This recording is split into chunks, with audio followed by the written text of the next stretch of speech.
with his grind, and it's really easy to copy it. And the part, and I'll show you just a second how I grind it, but the scraping part that gives you a finish, which I think is down to about 320 is where I start with that, is first of all, you lay this on the machine at about this angle and not use any force whatsoever, and the lightest touch you can possibly use. And you're cutting it at an angle, and you're letting this bottom edge here do the cutting. And I'm just touching. I get the slightest little curls, and you're moving it so that you don't get lumpies in there. And when you've got that down, stop and feel it, and it's really smooth. Then you turn the gouge over a little bit further like this. And now you've got a negative angle scraper right there, and you're doing the same thing. The reason you can do this is with the Elsworth grind, he grinds that thing way back, and you won't find that in most other. We're going to use this, I think, at the club is for somebody to use when they're starting, and I will regrind that. But you see, if you look at that, there's no scraper there. There's hardly any gouge, and I can fix that on this machine fairly easily and make that swept back like that, so that this will cut. This is a cheap, one of the ones Steve had.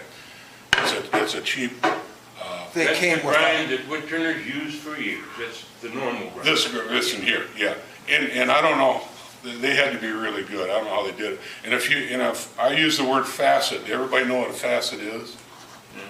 I put a couple into the end of that if you want to look at it. And the facet on here is just an indentation or a chip or whatever in the grind. Now, I'll pass that around, take a look at that gouge. I've been using that one. I wore one of those out, by the way.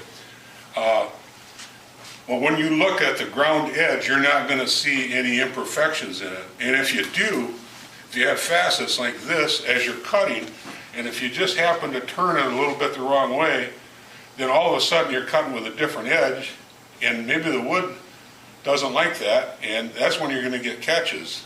And I found out that a lot of the catches I was getting is because of that. It was usually, and once I learned to use that, and I talked with Elsworth twice, and once he gave me quite a bit of time, and while I'm talking to him, by the way, he had that gouge, and he had a piece mounted on the lathe, and he started it and got it just right like this, and he talked to me and went right down that and as smooth as glass, because he used the right angle and used it correctly at the correct angle. So you can do just what Gary just said. You can go down and you get to the transition and you can change that. But what he does, he said what he's doing now is he goes up on the top inside and then turns it this way and he'll cut back down this way.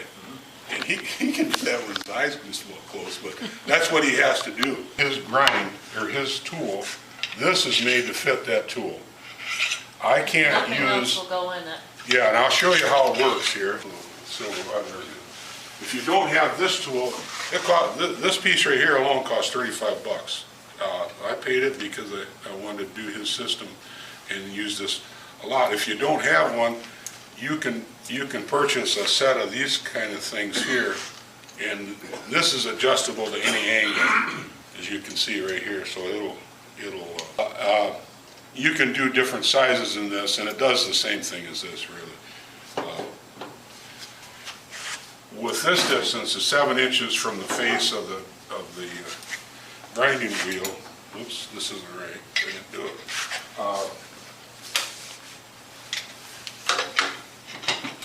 So it only takes a second to set up, and you're ready to go. Now, what you have to do is supposed to be about 7 inches, but you don't trust that. You kind of eyeball that and make sure that it's hitting all the way down like that. Tighten this down. And I put a lift in here to make it 4 inches to the center. This wasn't accurate. It was a little more than 4 inches, but you want 4 inches from where this sits to the center.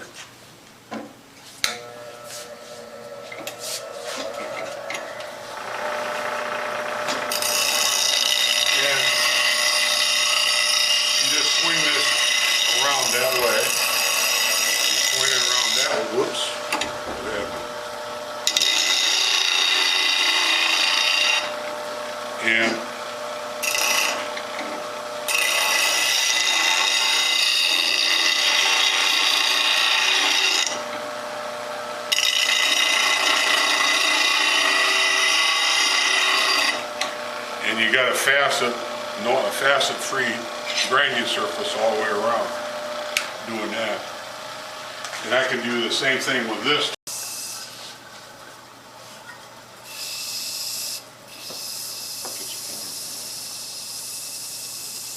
That's one way to get rid of your fingerprints. Yeah, I can rob banks and all kinds of stuff. Okay, right about there is good. I'll tighten it up.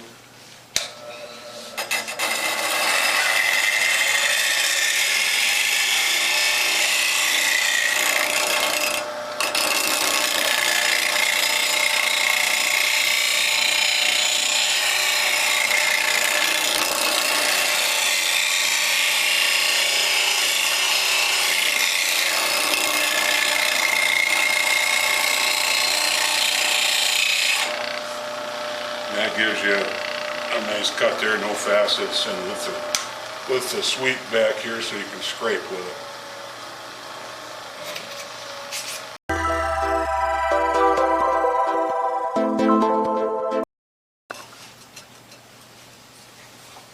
Like such. I think that'll work.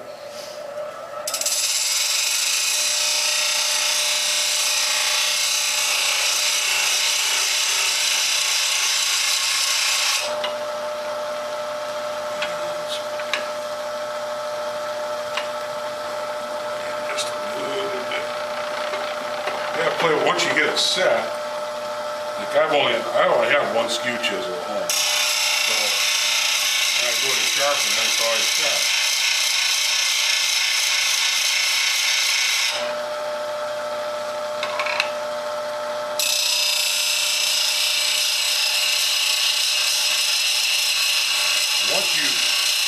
Once you've done this a few times, you got it where you want it. You don't have to adjust this again. I just make a mark here, and